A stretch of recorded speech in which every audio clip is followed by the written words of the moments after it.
কথা দশম স্কন্ধৰ পদ গাবলৈ গৈ আছো, কৰিবলৈ গৈ আছো। হীৰা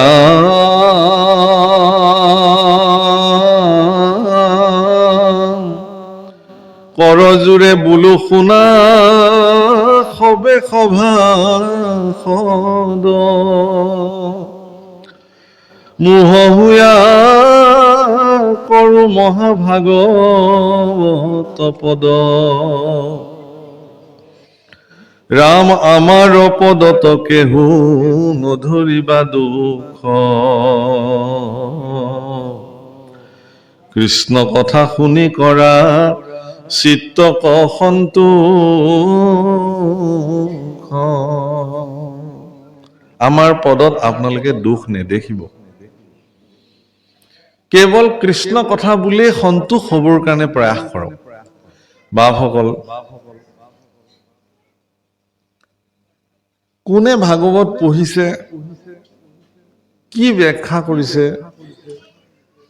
সেইটোক লৈ সমালোচনাৰ কোনো প্ৰয়োজন নাই। ভাগৱত যে পঢ়িছে এইটোৱে ডাঙৰ কথা। ভাগৱতৰ আসনত আসীন হৈ কোনোবা ব্যক্তিয়ে যে কৃষ্ণ গুণ আওৰাইছে, তেওঁৰ জীৱনৰ কাৰণে সেইটোৱে এটা বিশেষ লাভ। অনেক যত্ন কৰিও জীৱনত কোটি কোটি টকা উপাৰ্জন কৰিব পাৰে কোনোবাই, পৃথিৱীৰ সৰ্বোচ্চ সন্মানত কোনোবা ব্যক্তি গৈ অধিষ্ঠিত হ'ব পাৰে, কিন্তু তেওঁ ইচ্ছা কৰিলেই ভাগৱতৰ আসনত তেওঁ আসীন হ'ব নোৱাৰে। এগৰাকী ব্যক্তি ভাগৱতৰ আসনত আসীন হ'বলৈ হ'লে ঈশ্বৰ পুৰুষে তেওঁক প্ৰথমতে নিৰ্ণয় কৰি ল'ব লাগিব, মই তোমাৰ শ্ৰীমুখে মোৰ গুণ শুনিম। কাৰণ ঈশ্বৰ পুৰুষে ভক্তৰ পৰা একো দ্ৰব্য বস্তু আজিলৈকে বিচৰাৰ কোনো শাস্ত্ৰত উদাহৰণ নাই। ভগৱানে এটাই বিচাৰে যে মোৰ গুণখিনি কোনোবাই একান্ত চিত্তে গাওক। নিজ যশ গুণ প্ৰিয় হৰি, তেওঁৰ নিজৰ যশস্যা ভক্তৰ শ্ৰীমুখে শুনি ভাল পায় আৰু তাৰে তেওঁ মালা গাঁঠি পিন্ধে। ভকতে যতে গাৱে গুণনাম ছয়, তাৰ মালা গান্থিয়া পিন্ধন্ত কৃপাময়। ভকতে যিমান ঈশ্বৰৰ গুণ গায়, সেই প্ৰত্যেকটো গুণেই তেওঁ মালা হিচাপে, পুষ্পমালা হিচাপে পঞ্চবৰ্ণৰ বনমালা তেওঁ ডিঙিত পৰিধান কৰি থাকে। শাস্ত্ৰত এটা কথা বৰ্ণন কৰিছে যে ভগৱন্ত পুৰুষে যি পঞ্চবৰ্ণৰ বনমালা পৰিধান কৰে, সেই বনমালাধাৰৰ দুটা বিশেষ বৈশিষ্ট্য আছে। ঈশ্বৰ পুৰুষৰ ডিঙিত থকা বনমালা ভাগৰ দুটা বিশেষ বিশিষ্টতা কি? তাৰে প্ৰথমটোৱে কৈছে যে সেই বনমালা ভাগ কণ্ঠৰ পৰা আপাদ পৰ্যন্ত চৰণলৈকে ওলমি থাকে।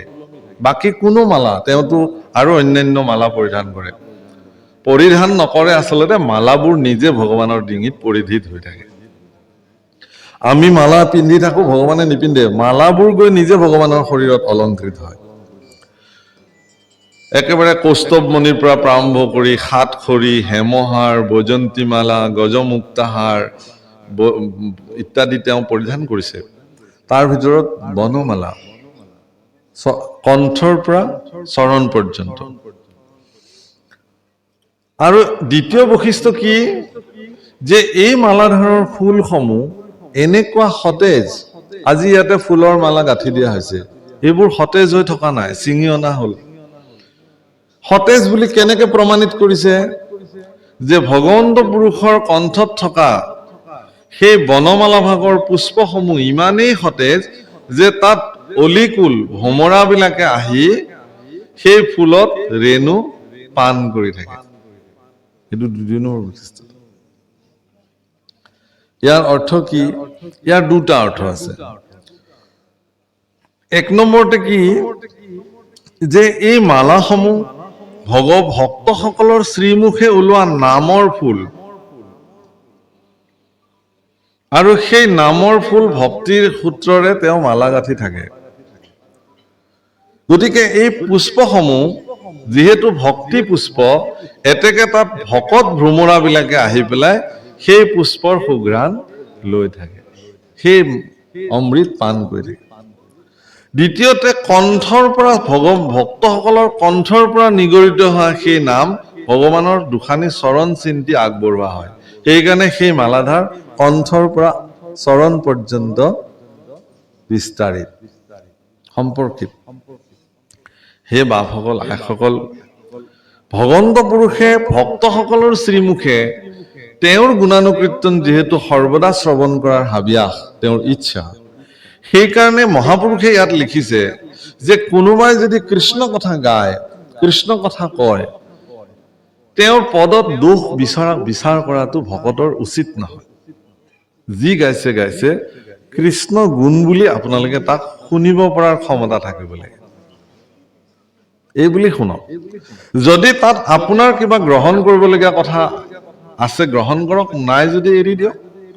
কিন্তু এই সাম্যকভাৱে এই কৃষ্ণ কথা এই বুলি গ্ৰহণ কৰক। আৰু মহাপুৰুষেও এই বুলি কৈছে।